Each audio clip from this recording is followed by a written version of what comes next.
Hello everyone and welcome back guys to round 10 of the F1 2005 mod career mode, and we are here today for the Hungarian Grand Prix and actually had my best qualifying place of the season, but a surprise pole position from Fernando Alonso there.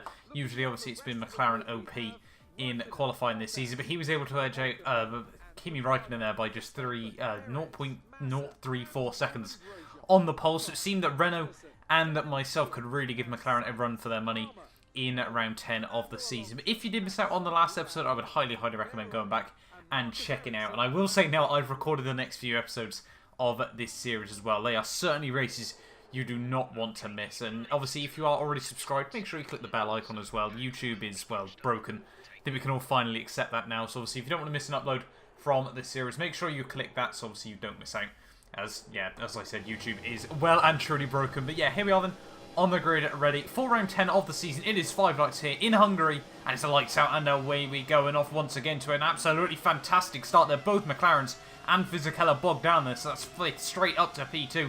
Giancarlo there with a much better power down towards someone. We're going to dive it down the inside of Fernando Alonso there, and up into the lead of the Hungarian Grand Prix we go there from P5 on the grid there. What a fantastic start, if I do say so myself there. Now, obviously, Hungary track position is absolutely vital here. Monaco without the barriers, as it's usually described as, so we really do need to try and hold on to this race lead. You know, there's still the potential that I can mount a championship challenge to the McLarens over these final 6 rounds of the season. And obviously, that is the aim. You know, I really do want to try and win this series. They've got yellow flags out at the back of the field there. There was a spinner, but fortunately, no retirements in the Grand Prix there. So that's quite nice. You know, no safety cars early on in this race. But yeah, as I was saying, we really do need to try and hold on to this race victory. Well, I say race victory, race lead even. Sorry, at the early stages of this race. They're running very wide in towards the final sector there. Fernando Alonso thought about having a sniff up the inside there in towards the final couple of corners there. But we do defend from him just for now there, and he actually gives me a little bit worse drive in towards the second to last corner there. And I must say, Hungary, it's not a track I'm a particular fan of, but when you get it right in these F1 2005 cars, it's quite enjoyable.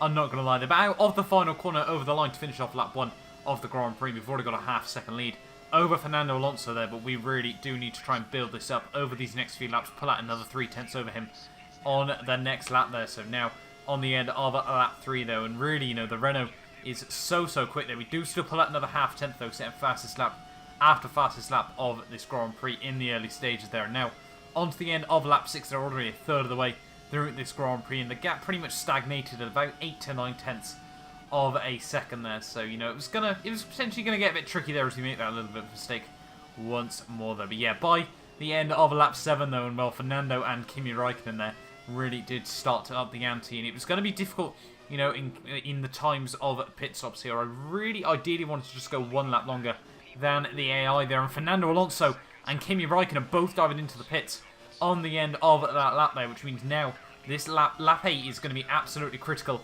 in this Grand Prix. We need to make sure that we can jump, well, I say jump, stay ahead of the Renault and the McLaren there, obviously hoping a little bit that they do come out in a bit of traffic here. And now on the end of lap 8 of this Grand Prix, we're going to dive it into the pit lane there. Quite a difficult pit lane actually around this track, a little bit off combat, obviously a lot of curbs as well. And we do get the car slowed down nicely into the pit lane there. Montoya and Fisichella, obviously Raikkonen and Alonso's teammates there, both dive into the pit lane as well. But luckily for me, being right down at the end of the pit lane here, we should, you know, there's no chance we'll get held up in traffic there. But yeah, green flag, and it's back out on towards the racetrack we go there. There's 2 AI coming past, but fortunately for me, it's Schumacher and a Button there. And now there is Fernando Alonso there on the run down towards Tomondo. We are able to defend this race lead there, and that was absolutely critical at the halfway stage of this Grand Prix there. We are still in the lead here in Hungary there, and these 10 points could be absolutely crucial in towards the next few rounds of the season. But still, as I said, you know, we're only halfway through this Grand Prix. There is still a big chance, you know, that the Renault and the McLaren could really try and mount a bit of a challenge to me here through turn 4. They're so nice when you do actually get it right there. You've really got to attack the curbs. But now on to lap 13 here, and you can see Alonso is still all over the back of me here. Raikkonen is closing in once more there. Very rare, obviously, we don't see McLaren actually in the lead of these races there. But we've got, I think that was Jacques Villeneuve retiring from the Grand Prix there. So not ideal for him at this, you know, we're 2/3 of the way through the Grand Prix there, so not really ideal for the Sauber team there. But through the final corner on the end of lap 14 now, only 8 laps to go, and we make a huge mistake there. Out of the final corner, they're taking way too much curb, lighting up the rear tyres, and even with the traction control, not able to keep the car facing the right direction there. Fernando Alonso down the inside, in towards T1 that we're going to try and keep it nicely parked there. Squeeze him out wide over the curbs there, and well, Fernando does back out of that move there, but I felt, you know, that was a little bit unfair from myself, so we are actually going to give him the place in towards turn 2 there. Yeah, I think, you know, he deserved track space there, and we tried to force him out a little bit too extreme there. So yeah, we do give him back the place. We try and have a look up the inside in towards T4 there, but not able to make anything work from that. And now obviously this could really, well, my kindness may have really gone against me there, because obviously I was hoping I could try and get back past Fernando as quickly as possible. And now through the next couple of corners there, all over the back of the Renault, not getting particularly good drive out of the chicane, so certainly that's somewhere we could really try and focus on making a potential move work there. Really, you know, through this middle sector though, there is next to no opportunities to do so. But now onto the final lap of this Grand Prix, and we're still all over the back of Fernando here. We think about going for a move down in towards T1 there, but he breaks so late in towards that first turn. That gets fantastic traction on the exit as well there, and he's doing everything that he needs to at this stage of the day there. Remember, looking back at USA, where obviously we robbed him of a dominant race victory there. It was about 25 seconds clear. The safety car came out, and we were able to jump him in the final 3 laps of that Grand Prix, and I'm sure Fernando does not want that to happen again. They run massively wide through turn 4. They took way too much curb on the way in there and just was not able to get the power down, and now we're starting to drop back a tiny bit from the Renault driver there. Missed my braking point into the chicane there, completely cut that just the way Michael Schumacher used to do back in 05 and 06 there, and that's got me a little bit closer. A little bit of a controversial move there, but we were just going to lose so much time by trying to wrestle it over the sausage curbs there. And now down into the final sector of this Grand Prix. Fernando Alonso still leads the way. He goes very defensive though in towards the third last corner there. He runs a little bit wide on the exit, a tiny bit of contact there as I try to have a look up the inside in towards the second last corner of this Grand Prix. It will be outside though. Fernando runs wide onto the curbs there, gets terrible drive out of the second to last corner there and through the final corner in such unlikely circumstances. There are 2 corners to go and we win the Hungarian Grand Prix. There are no idea what Fernando Alonso was trying to do there in towards the final couple of corners. We certainly were not close enough to make a lunge there down in towards that third last corner even.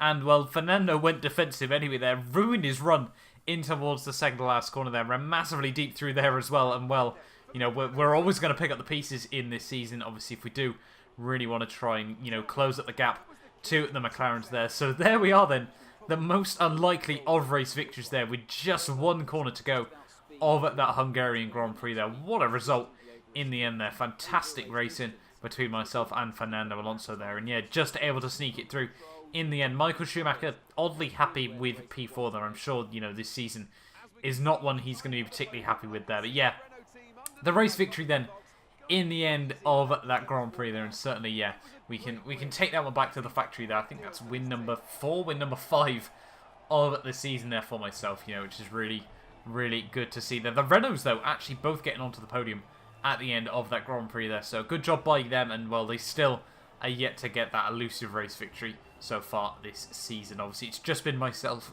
and the McLarens there that have been able to take home the race victories there, but overall then, having a look at the end of that race there, yeah, we won by just 0.3 of a second there. I think we actually saw Kimi Räikkönen drop back right towards the end of that Grand Prix there, just able to take home, what, 3 points, sorry, 2 points even, sorry, yeah, 3, from that Grand Prix there. So certainly not what he would have wanted in that Grand Prix. Montoya, though, down in P13 there, so both McLarens clearly had issues towards the end of that Grand Prix, which meant we went from 5th to 1st by turn 1 there and was just about able to hold on to the race victory there. Giancarlo Fisichella, as I said, rounding out the podiums there with Ferrari getting 4th and 5th in that race there. Overall, a decent result from them. Mark Webber and Takuma Sato also getting into the points there. Nicely done by those 2 drivers as well there. So overall, a very good race from, well, you know, from myself, obviously able to make big inroads on the McLarens there. You can see now actually just 3 points behind Kimi Räikkönen at this stage of the season there. He's on 60, we're on 57. Juan Pablo Montoya 53, Fernando Alonso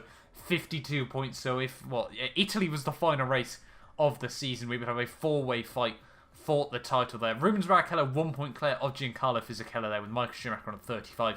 Jarno Trulli 23, Mark Webber on 12, Ralf Schumacher 7, and Takuma Sato there, adding to his small points haul there. Now up onto 5 points there, but McLaren still lead the way in the constructors there, 21 points clear of Renault, who are a further 16 clear of Ferrari. We're now 18 points back behind the Italian team there, and now really we could look like we can mount a championship challenge to those guys. But hopefully, you guys have enjoyed this video. Do not forget to like, subscribe if you're new around here and you want to see more of the F1 2005 Career Mode, and I will see you guys next time for a brand new video.